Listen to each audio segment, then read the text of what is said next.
Usa ka pagtuo, usa ka tingog, usa ka katawhan.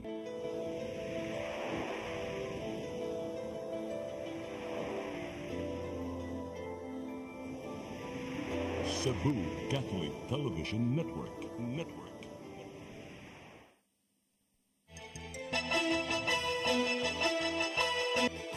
Uluhan sa mga balita sa Sayri 47.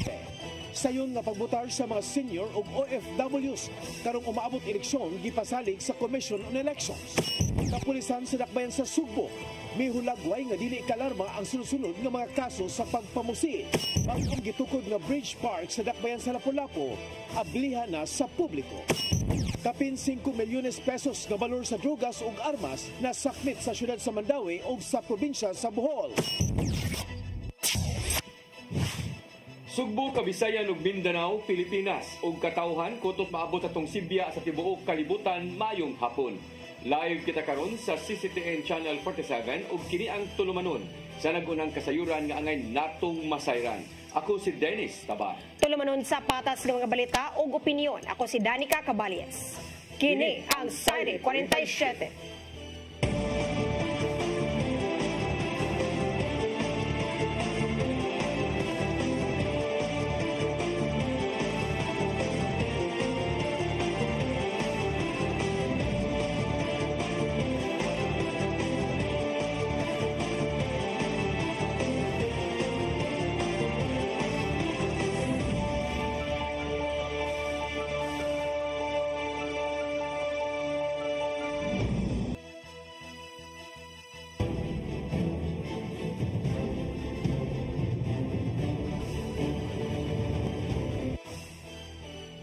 Karon sa kumpletong detalye sa atong mga balita, Commission on Elections nipasalig nga himuong sayon ang pagpamutar sa mga idaran o OFW karong umaabot nga eleksyon. Dungan kini sa ilang saad nga himuong patas ang pagbutar sa tanan nga sektor karong ting kampanya. Ang kasayuran ihatod ni Gian Navarro. Alang sa hapsay nga pagpaygayon sa eleksyon 2025, nakigsabot ang Commission on Elections sa National Commission on Senior Citizens ug Department of Foreign Affairs pinagi sa Memorandum of Agreement. Sumapa ni NCSC Commissioner Mary Jean Loreche nga masatagan og pagdagad ang mga idaran pinagi sa pagbaton og priority lane ug uban pang serbisyo. Dungan kini sa gipatumang early voting hours policy sa COMELEC ngadto sa mga senior citizens, person with disability ug mga mabdos gikan alas 5 hangtod na sa alas 7 sa buntag. Sugdan usab ang pagpamutar sa tanang mga botante gikan alas 7 na sa buntag hangtod na sa alas 7 sa gabi. Samtang gibutyag di DFA Undersecretary Jesus Domingo nga ibalhin na mismo ang pondo ngadto sa COMELEC aron mapadali ang pagpamutar na sa mga OFW. Sumapa niya nga apil sa gastuhan mao ang pag-hire og dugang pa mga sakop og stage fees alang sa foreign services. Hinoon, mas sayon ang pagpamutar karon sa mga OFW. Pinagi na lang sa internet og dili na lang mangadto sa consulate affairs kana kung rehistrado na. Sa laing bahin, miluwat si Chairman George Erwin Garcia og Resolution number 11116 aron pakigbatukan ang diskriminasyon sa pagpangampanya karong eleksyon. Nakalatid sa mong lagda nga kinahanglang mapanalipdan ang katungod sa matag botante sa bisan unsang gender, estado sa kinabuhi, bisan pa man sa iyang pagka-PWD, ingon man persons living with HIV. Gikonsidera nilang usa ka election offense ang pagpakauaw o pagpanaway ilabi na sa mga nangampanya diin, pahamtangan ug silot. Gian Navarro, CCTN News. Kinahanglanon sa Commission on Elections ang pakigalayon gikan sa mga LGU aron mapadayon ang mga social services programs. Kini ilabi na nga pipila sa mga lokal nga kagamhanan ang niduso sa ilang mga resolusyon aron dili malakip sa election ban ang maong mga programa. Gitugutan na sa Junta Provincial si Gobernador Gwendolyn Garcia nga muduso og request sa COMELEC aron dili maapil sa ban ang mga programang Sugbo Negosyo, Sugbusog, Enhanced Countryside Development ug uban pa. Sumapa ni COMELEC 7 Director Attorney Francisco Pobe nga ilang subayon ang detalye sa ilang request. Ilabi na ang pondong gamiton sa maong mga programa. Ubos sa COMELEC Resolution 11060, dili tugutang makapagawas og public funds ang LGU alang sa social services sulod sa 45 kaadlaw sugod karong Marso 28. Bawat sa mga politiko ang mag-apil dito sa distribution sa mga national financial assistance nga nag-apod-apod sa atong lokal nga pangagamhanan.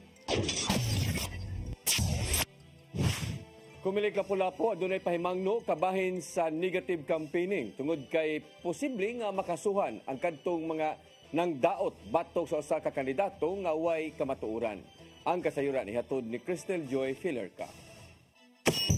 Mipahimangno si Attorney Anjanet Lamban, ang COMELEC officer sa COMELEC Lapu-Lapu, nga sa kadtong mga mag-negative campaigning mapa-verbally man o ipaagi sa social media batok sa usa ka kandidato nga magpapili karong umaabot nga election 2025, kinahanglang tinuod ang ilang mga ipangsulti kabahin sa maong kandidato. Matod niyang gitugutan ra ang negative campaigning isip kabahin sa freedom of speech. Apan kung ugaling ang usa ka tawo mag-negative campaigning batok sa usa ka politiko ug wala kini kamatuoran, matud ni Attorney Lamban nga posible siyang mapasakaan og kasong libel, oral defamation o cyber libel sa mismong kandidato nga iyang gidaot. Warning ko lang sa lahat ng mga persons ba or kanang mga ninglansad og nga ng mga kritiko, no? Na please, if ever you do that, make sure you have the truth in your hand, or what I mean is you have the evidence. Otherwise, you will be suffering whatever is the thinking of the other party. You might be charged for a criminal liability. Pananglit na lang ni ining usa ka page nga nag-upload og AI edited nga video nga gigamit ang naong ni Mayor Junard Hongchan ug usa ka kandidato pagkamayor sa Dakbayan nga naghawk. Matod ni Attorney Lamban nga magdepende na kini sa kandidato nga naa sa video kung isipon kini nilang negative campaigning. It could be on the parts of the person involved in that video or picture, then negative to his part, considering that he is running or she is running for a certain position. So whoever is that person responsible thereof, so he has to make sure that it's true. Otherwise, the candidates whose picture or personality yang giportray sa video has the right against that person who make that video or dissemination. Gisuwayan sa mga sakop sa media ang pagkuha sa habig ni Mayor Chan, apan wala una siya mohatag og komento tungod kay sa dihang gikuhaan siya sa iyang pahayag maupay pagkakita niya sa maong video. Crystal Joy Filerca, CCTN News. Mandawi City Local School Board isunod sa bagong guidelines sa Department of Education kabahin sa pagsuspenso sa klase ug trabaho kung dili maayong panahon ug uban pang emerhensiya. Nauyunan nga kung modeklara og suspensyon ang Mandawi, kinahanglan nga i-specify nga alang lang sa face-to-face classes. Ang kasayuran nihatod ni Mary Rose Sagarino. Sa panagtigom sa Mandawi City Local School Board, gituki ang updated nga lagda sa Department of Education bahin sa pagsuspenso sa klase ug trabaho kung dili maayo ang panahon, adunay linog, landslide, pagbaha ug uban pang emerhensya. Nanginanglan man pud ta og nga ang ato ang mga kabanan sa board ma-aware, especially nga member sa board ang Federation President sa PTA, naapo sa board ang President sa Teachers Association, naapo sa board ang ato ang non-teaching representative, so meaning all sectors represented man, so at least makatabang na mo disseminate kay doon naman ko'y kausaban ba. Sa meeting na uyunan nga kung ang kagamhanan sa Dakbayan mo deklarar og suspension sa klase tungod dili maayo ang panahon o uban pang kondisyon, kinahanglang specify ni ini nga ang face-to-face classes ra ang suspendido. Tungod sa bagong guidelines sa DepEd nga gi-issue ni atong Disyembre, ang klase mahimong ipadayon pinaagi sa online learning, modular learning, blended learning o make-up classes aron maminusan ang disruption. Si Dagata niingon nga gitinguha sa bagong lagda nga magpadayon ang edukasyon sa mga bata, malikayan ang learning gap o learning loss. Doon na learning gap or learning loss. Kaya yung kita gap doon na like kanang diferensya sa what is expected and what is the actual kwan or bintag learning loss, doon na pagkawagtang sila nakatunan na. So mo na nga as much as possible i-maintain gyud nato through that directive nga ang calendar days ato gyud ma-comply. So for example, Friday, example na, in a certain Friday, gideclare nga no face to face, but kanang adlaw i-substitute gina siya either online, modular, or make-up classes. So meaning, ma-maintain ginato ang number of school days.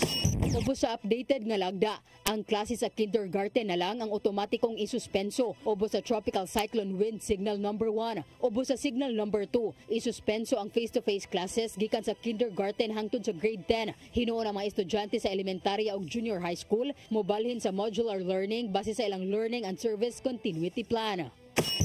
Mary Rose Sagarino, CCTN News. Department of Science and Technology naninguhang mulambo ang mga gidusong programa paingon sa kalambuan sa komunidad. Kinibisan pa man og gamay ang naaprobahan ubos sa national budget itandi sa gipahigayong pundo kung gipangayong pundo ning tuiga. Ang kasayuran ihatod ni Gian Navarro. Gitinguhag karon sa Department of Science and Technology nga mulambo og makabot ang tahas pinagi sa mga programang gipangduso nila. Ato sa Visayas Leg sa Zonal Conference nga gipaygayon sa Cebu Technological University Main Campus, gipaambit ngadto sa stakeholders ang pipila ka mga programa sa ahensya. Usa na nini mao ang program Propel nga naninguhang mopalambo pa ngadto sa kamerkaduhan ang mga lokal nga produktong bunga sa pagpanuki-duki. Pinagi sa subsub nga mentorship gikan sa mga eksperto sa teknolohiya ug pagpatigayon. Apil usab ang STI for SDGs diin subayon ang mga science, technology ug industrial projects ngadto sa mga panginahanglanon ug suliran sa usa ka dapit. Suba pa ni Assistant Secretary Napoleon Juanillo Jr. nga kinahanglanon ang abag gikan sa managlaing sektor aron mapalig-on pa ang maong mga flagship projects. Lumalabas kami sa aming mga opisina sa Central Office sa Manila at pumupunta sa iba-ibang lugar para may pakilala, may paliwanag, magkaroon din ng ideas kung ano ang comments, suggestions, at mga recommendations ng lahat tungkol sa mga programang ito. Anong mga naintindihan nila? Sa meding tuig, nangayo ang DOST og kapin 49 billion pesos aron mapatuman ang mga gidusong programa ning tuig 2025. Apan giuyunan si legislatura ubos sa 2025 national budget ang dulan 29 bilyones pesos alang na sa DOST. Paningkamutan hinuon sa ahensya nga matuman ang mga tahas ning tuiga gamit ang maong pondo. Mahirap din humingi ng napakaraming pera tapos hindi natin magagamit. So tama lang naman ang budget. At tamang-tama lang naman pagprograma ng mga pera na yun na binaibigay ng gobyerno. Samtang nakigalayo ng DOST sa ubang sektor aron mas masabtan sa kadaghanan ang mga programang nag-focus sa kamahinungdanon sa siyensya o teknolohiya. Kay alang ni Juanillo, mapaymuslan ra kadugayan sa publiko ang mga kabag-uhan nga dala sa subsub nga pagtuon. So hindi nagkulang ang DOST sa pag-utilize ng traditional media, social media, iba-ibang mga programang face-to-face para maipaabot sa lahat kung ano mang ginagawa ng DOST. Ian Navarro, CCTN News.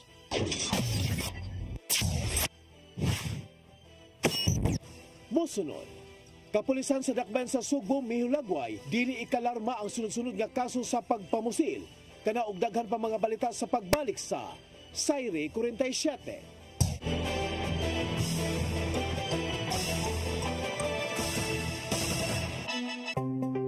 Discover the beauty of the Philippines.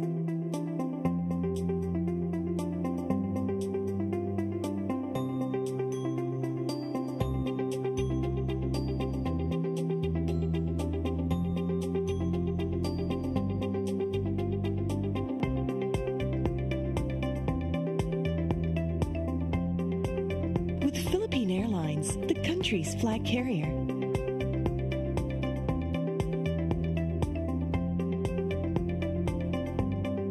The airline that lets you feel the warmth of the nation.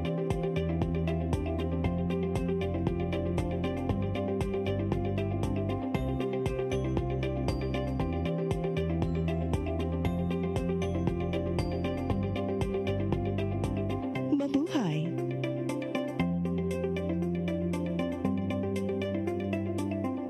Kaiba Para sa mga politiko, matagal nang ginagawa ni Ariel Querubin ang ipaglaban tayo. Kahit sariling buhay inaalay. Ngayon, iba ang laban. Pero tuloy ang misyon ni Ariel Querubin, ang ipaglaban tayo. Kung medalya ang sukatan at hindi pera, si Ariel Querubin ang ating bayani na karapat-dapat sa Senado. Pag may Ariel Querubin sa Senado, may bayani tayo sigurado.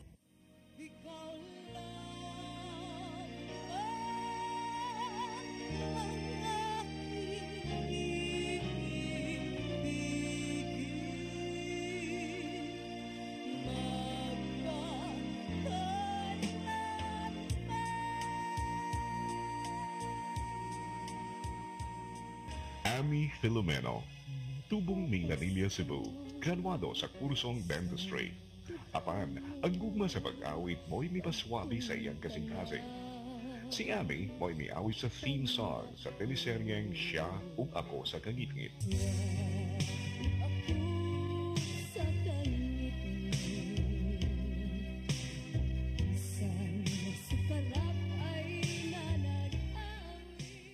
Miyembro sa usa ka banda nga mitukar gawas sa nasod. Napiling Best Regional Song Recording Artist sa 13th Annual Awit Awards sa Manila. Winner sa Sandugo ug Cebu Pop Music Festival. Sa pagkakaroon, si Ami regular talent sa InTV CCTN Channel 47 ug padayong nagdala sa ngad sa mga Subuanon sa iyang pagkaot ug dugang pang kalampusan. Ami Filomeno, karbo sa Subo. Subuano ni.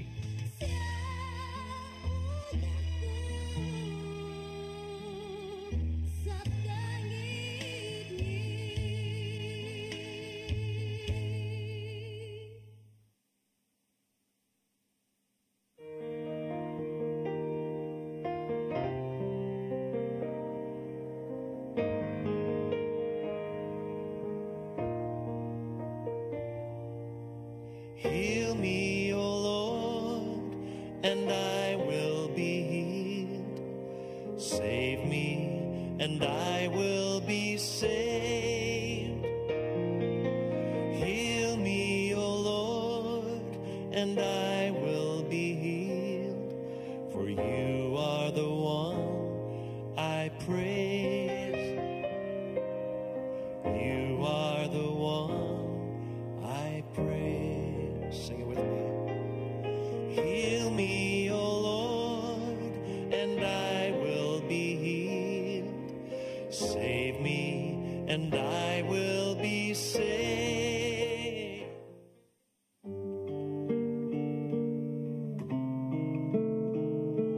Lamig kininday apan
Sugod siya kay iya lang hokhokon, og iya lang oto-otoon.